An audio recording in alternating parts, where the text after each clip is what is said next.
you can see here we have the binomial multiply by binomial part, but that has been done thrice. Binomial into binomial, binomial into binomial and binomial into binomial. So basically 3 different questions इकट्ठे club हो गए हैं. डरना बिल्कुल भी नहीं है. Let's see हम इसको अप्रोच कैसे करेंगे. सी फर्स्ट मैथड इज डायरेक्टली. कुछ बच्चे इतने कॉन्फिडेंट होते हैं वो सब कुछ यहीं पे सारे मल्टीप्लिकेशन ना एक ही स्टेप में कर पाते हैं, but I will not be doing that fast forward method.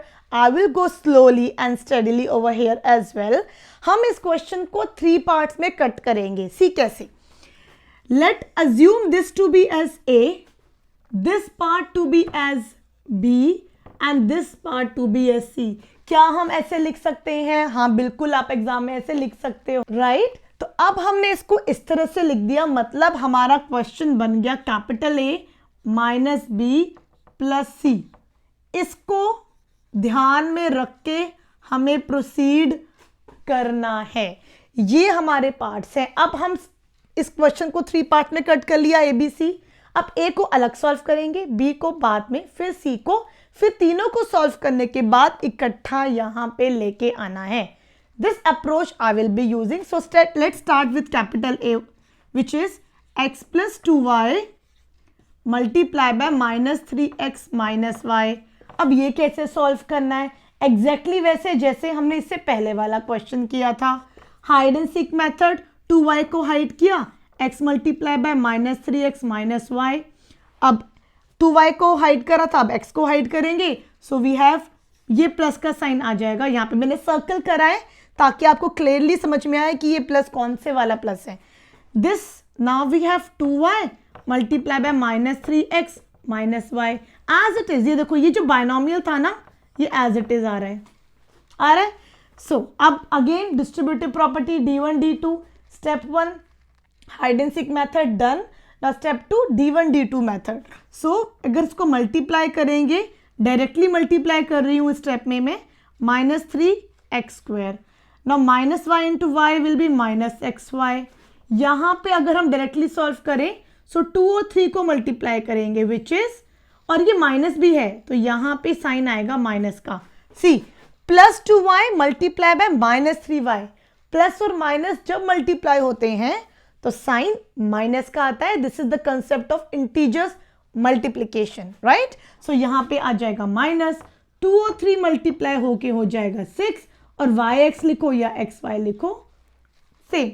2y into minus y will give you minus 2y square, right? Now बिल्कुल भी जरूरी नहीं है कि बायनॉमियल इनटू बायनॉमियल से हमेशा 4 टर्म्स मिलती है जैसे पिछले में मिली थी. यहां पे अगर आप ध्यान से देखो तो xy और xy सॉल्व हो रहे हैं, दे आर लाइक टर्म्स. कैसे सॉल्व होगा ये देखो, माइनस के साथ 1 कांस्टेंट है यहाँ पे, -1 और -6. xy सेम, so these are like terms. ये दोनों टर्म्स होंगी सॉल्व. कैसे सॉल्व होंगी? -1 -6 कितना होता है? -7 integers, so -7xy. Like term solve करना आपको आता ही है. And this will come here, ये माइनस यहां आ गया, 2y². तो ये सॉल्व करके -7xy, other terms are coming as it is. तो आई होप ए पार्ट सबको समझ में आ गया कैसे आया है. तो ए पार्ट को आपने नोट कर लिया, we are writing it here कि हमारा ए क्या आया है. अब चलते हैं बी की तरफ. Now let's start solving the B part. B is our, B क्या है? ये है x plus y and multiply x minus y. अब मैम ये माइनस का साइन इसको नहीं लेना, ये माइनस का साइन ना मैंने यहां रखा है. b माइनस एन के अलावा ये वाला पार्ट लिया है मैंने भी, तो माइनस को तो आपने यहां रखा. इस सॉल्व करते वक्त minus sign we won't be taking which is lying here. This we have kept here. Now this is again binomial into binomial. First step hide and seek.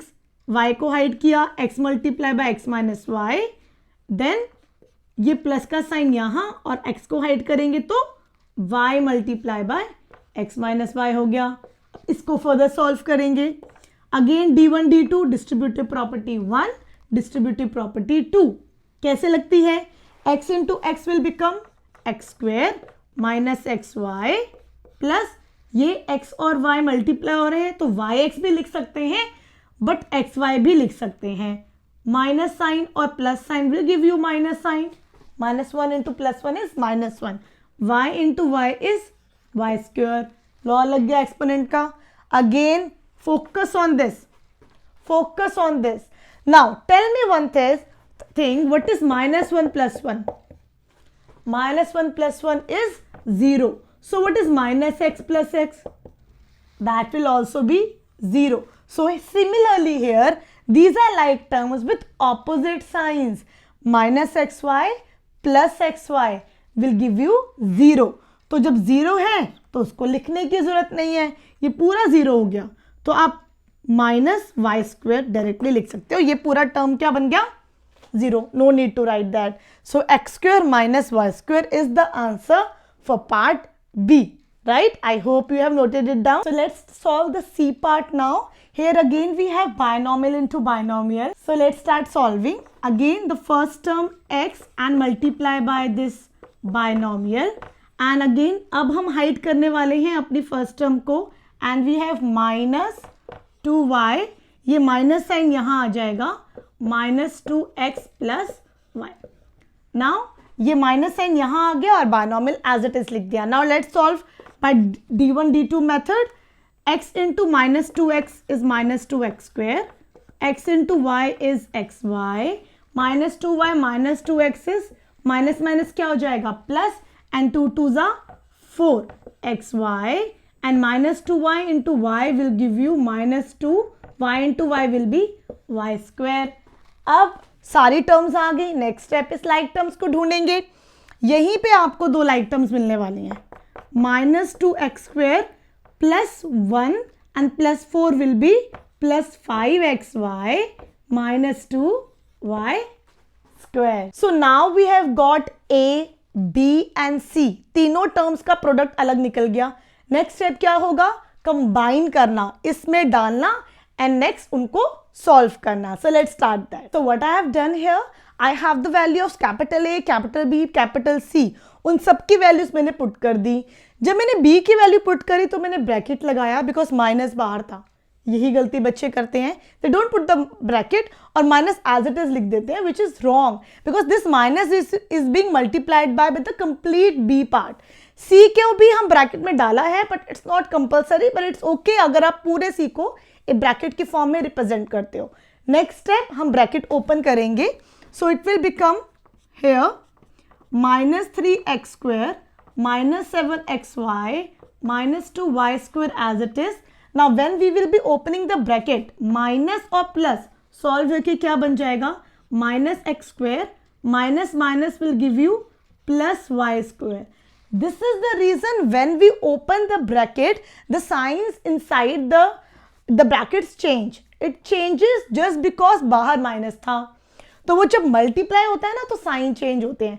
This is not the case with the plus because plus of minus is minus. तो plus के अंदर आने से कोई डरता नहीं है, sign change नहीं करता, वो एज इट इज साइन रहते हैं. So let's do this. Plus minus will be -2x² plus plus will be +5xy and plus of minus will be -2y². Brackets open. Next step like term solve करनी है. अब like term ढूंढेंगे कैसे? As I always tell, start from extreme left side. सबसे पहले x² को देखो. इस वाली टर्म्स कितनी है? एक टर्म, दूसरी एंड दिस वन. अब आपके पास दो ऑप्शंस है. आइदर आप ऐसे ही सॉल्व कर दो, नहीं हो पा रहा तो इनकी जो कोफिशिएंट्स है ना उनको अलग लिख दो. लाइक -3 यहाँ -1 एंड यहाँ पे -2 और बाहर मैंने लिख दिया variable part. That is also fine. So we have done with x² terms. Now let's come to -7xy and +5xy will give you -7 + 5 क्या होता है? -2. So here we'll be having -2 and the coefficient xy. Coefficient will remain as it is. xy solve हो गया. Now -2y² and +y² and -2y². इसको इकट्ठे solve कैसे करना है? -2 and +1 will give you -1. -2 + 1 and -2. इसको सॉल्व कैसे करेंगे? -2 + 1 and -2. It will give you minus 2 plus 1 will be minus 1, minus 1 minus 2 will be minus 3. So we have minus 3y square, right? So next step, यहाँ पे इसको solve कर देते हैं, या फिर इसको डायरेक्टली भी कर सकते थे, साइड में भी कर सकते थे. minus 3 minus 1 is minus 4, minus 4 minus 2 is minus 6x square, minus 2xy, minus 3y square. So that gives me my complete answer of this question. Looks bit tricky. It's all about the minus sign. और आप integers जो multiply और plus minus हो रहे हैं ना, वो कितना आपके क्लियर है. बस जल्दबाजी नहीं करनी. अगर आप नहीं कर पा रहे हो, relax and solve it at the left, सही आ जाएगा. Otherwise you know when you jump from here to here, वो सॉल्व करने में दिक्कत आती ही है, because you just started with this things. So do it at the rough, don't be over confident and that get the final answer. अब भी थोड़ा टाइम लगेगा, 4-5 क्वेश्चंस करोगे, थोड़ी सी स्पीड आपकी बढ़ जाएगी. So I hope you like the video and you all the doubts related to this particular part is clear. In my next video, I will be taking factorization of the given algebraic expression by finding the SCF, right? So if you like the video, as usual, don't forget to like, share and subscribe my channel. See you in my next video. Till then, take care. Bye for now.